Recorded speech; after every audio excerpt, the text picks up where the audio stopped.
Siswa-siswi kelas 7 SMP Negeri 4 Langke Rempong, selamat berjumpa kembali bersama saya, Pak Dami, Guru Mata Pelajaran IPS. Bagaimana kabar kalian? Bapak berharap kalian semua dalam keadaan sehat dan jangan lupa selalu mengikuti protokol kesehatan. Kompetisi dasar yang kita ingin capai pada pertemuan kali ini yaitu memahami konsep interaksi antara manusia dengan ruang sehingga menghasilkan berbagai kegiatan ekonomi, yaitu kegiatan produksi, distribusi, konsumsi, permintaan dan penawaran, dan interaksi antara ruang untuk keberlangsungan kehidupan ekonomi, sosial, dan budaya Indonesia. Tujuan pembelajaran kita hari ini, setelah kegiatan pembelajaran, siswa diharapkan dapat mengidentifikasikan berbagai kegiatan ekonomi manusia. Pada video pembelajaran kita sebelumnya, kita sudah membahas materi tentang prinsip, motif, dan tindakan ekonomi. Dan pada hari ini, kita akan membicarakan tentang kegiatan ekonomi. Dalam kegiatan ekonomi manusia itu terbagi atas 3 bagian yang sangat besar, yakni kegiatan produksi, kegiatan konsumsi, dan kegiatan distribusi. Baiklah, kita akan membahas atau membicarakan satu persatu. Yang pertama, kita membicarakan tentang kegiatan produksi. Sebelum kita membicarakan kegiatan produksi, perhatikan gambar-gambar berikut. Gambar-gambar di atas menunjukkan macam-macam kegiatan produksi yang dilakukan oleh manusia. Yang pertama, kita mulai dengan pengertian produksi. Produksi adalah kegiatan menghasilkan barang atau jasa, atau kegiatan menambah nilai guna barang atau jasa. Nilai guna barang atau jasa dapat dibagi atas beberapa bentuk, antara lain: yang pertama, nilai guna bentuk atau menggunakan istilah form utility, yaitu suatu barang akan memiliki nilai guna apabila telah mengalami perubahan bentuk.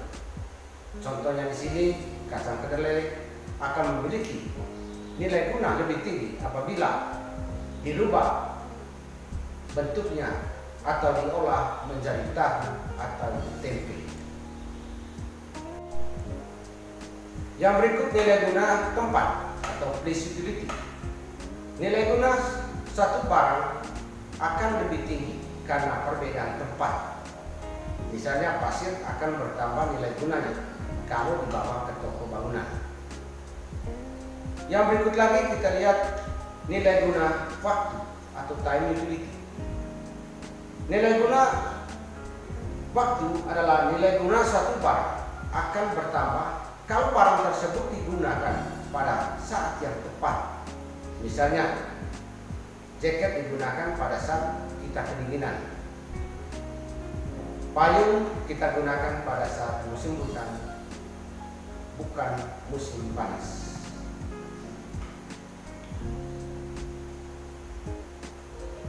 Yang berikut kita lihat nilai guna kepemilikan atau ownership utility, yaitu nilai guna barang akan bertambah apabila barang tersebut telah berpindah kepemilikan. Misalnya, sepatu di toko belum memiliki nilai guna dan akan memiliki nilai guna kalau sepatu tersebut dibeli oleh seseorang dan kemudian dipakainya.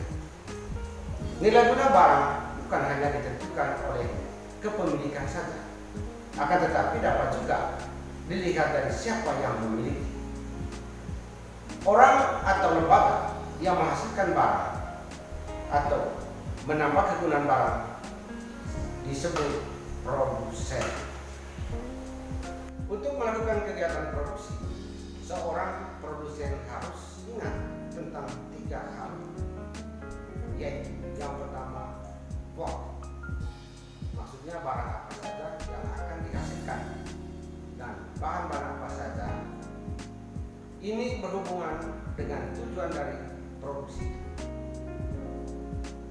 Yang kedua, how. How maksudnya bagaimana memilih faktor produksi untuk memproduksi barang yang harus dipikirkan oleh seorang produsen, karena ini menyangkut tenaga kerja, modal, bahan baku, dengan tujuan memproduksi barang dan jasa yang berkualitas dan harga jual yang murah. Yang ketiga, whom. Maksudnya kepada siapa barang produksi tersebut didistribusikan. Permasalahan yang ditimbulkan bukan sekedar bisa menghasilkan barang, akan tetapi barang yang dihasilkan harus diterima oleh masyarakat. Untuk itu, seorang pengusaha perlu mengadakan promosi agar barang hasil produksinya dikenal dan disukai oleh masyarakat. Yang berikut kita lihat setelah pengertian tadi, yaitu tujuan kegiatan produksi. Tujuan kegiatan produksi ini ada 3. Yang pertama, memenuhi kebutuhan umat manusia. Yang kedua, memperoleh keuntungan. Dan yang ketiga, mempermudah manusia dalam mencapai kemakmuran. Yang ketiga, jenis kegiatan produksi. Jenis kegiatan produksi dapat dibedakan atas 2 macam. Yang pertama, berdasarkan jenis barang yang diproduksi, yang dapat dibedakan atas yang pertama, produksi barang, misalnya pakaian, sepatu, dan lain-lain. Yang kedua, produksi jasa, misalnya jasa potong rambut, jasa angkutan, dan lain-lain. Yang kedua, berdasarkan jenis lapangan produksi, itu dibedakan atas. Yang pertama, produksi ekstra aktif, misalnya pertambangan, batubara, minyak bumi, dan lain-lain. Yang berikut, produksi industri, misalnya industri kosmetik, industri tekstil, dan lain-lain. Yang berikut, produksi agraris, misalnya beras, jagung, dan lain-lain. Yang berikut, produksi jasa, misalnya jasa mencuci mobil, mencuci pakaian, dan lain-lain. Yang keempat, faktor produksi. Faktor produksi dapat dibedakan menjadi 4 faktor, yaitu faktor alam, tenaga kerja, modal, dan kewirausahaan. Faktor alam dan tenaga kerja disebut sebagai faktor produksi asli, karena dengan 2 faktor tersebut manusia sudah dapat menghasilkan barang. Sedangkan faktor produksi modal dan kewirausahaan disebut faktor produksi turunan, karena faktor ini sebagai hasil dari faktor produksi asli. Keempat faktor ini akan menentukan sekali keberhasilan tidaknya kegiatan produksi. Yang pertama sekali kita lihat faktor produksi alam. Faktor produksi alam adalah faktor produksi yang disediakan oleh alam sebagai bahan mentah atau bahan baku produksi. Faktor produksi alam terbagi atas beberapa macam, antara lain yang pertama, tanah sebagai sumber daya alam dan manusia dapat menggunakan untuk lahan pertanian, pabrik, perkebunan, peternakan, tempat untuk usaha, dan lain sebagainya. Yang kedua, hutan yang dapat menghasilkan bahan mentah kayu. Yang ketiga, kita lihat barang-barang tambang seperti emas, biji besi, minyak bumi, dan gas alam, dan lain-lain. Yang berikut kita lihat air yang dapat digunakan untuk pengairan atau bahan baku lainnya.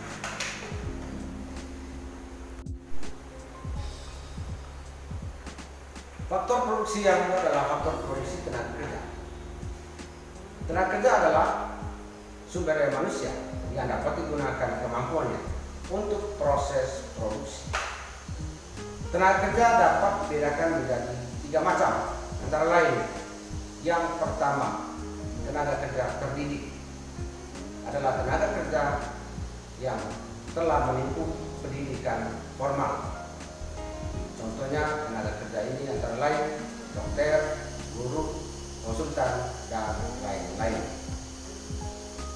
Yang kedua, tenaga kerja terlatih adalah tenaga kerja yang memiliki keterampilan khusus yang terlatih seperti seorang montir, sopir, dan penjahit, dan lain-lain. Yang berikut, tenaga kerja yang tidak terdidik dan tidak terlatih adalah tenaga kerja yang tidak mempunyai keterampilan seperti tukang sapu, tukang sampah, kuli bangunan, dan lain-lain. Faktor produksi yang ketiga adalah faktor modal. Modal adalah segala hasil produksi yang dibuat manusia dengan tujuan untuk menghasilkan barang-barang atau jasa-jasa lainnya. Modal tidak hanya berupa uang, akan tetapi bisa juga berupa barang. Contohnya modal dalam hal ini atau dalam kurung uang, lalu yang berikut gedung, mesin, bahan mentah yang digunakan dalam proses produksi. Faktor produksi yang keempat adalah faktor kewirausahaan. Kewirausahaan adalah kemampuan seseorang atau beberapa orang untuk menyatukan semua faktor produksi agar dapat menghasilkan barang tertentu. Faktor produksi ini merupakan kemampuan dalam menjalankan satu usaha sehingga usaha tersebut dapat berjalan secara efisien dan menguntungkan. Siswa-siswi kelas 7 di rumah, demikian video pembelajaran kita hari ini. Supaya kalian lebih paham lagi, silakan bekerja LKPD 03. Sampai jumpa pada video pembelajaran berikut.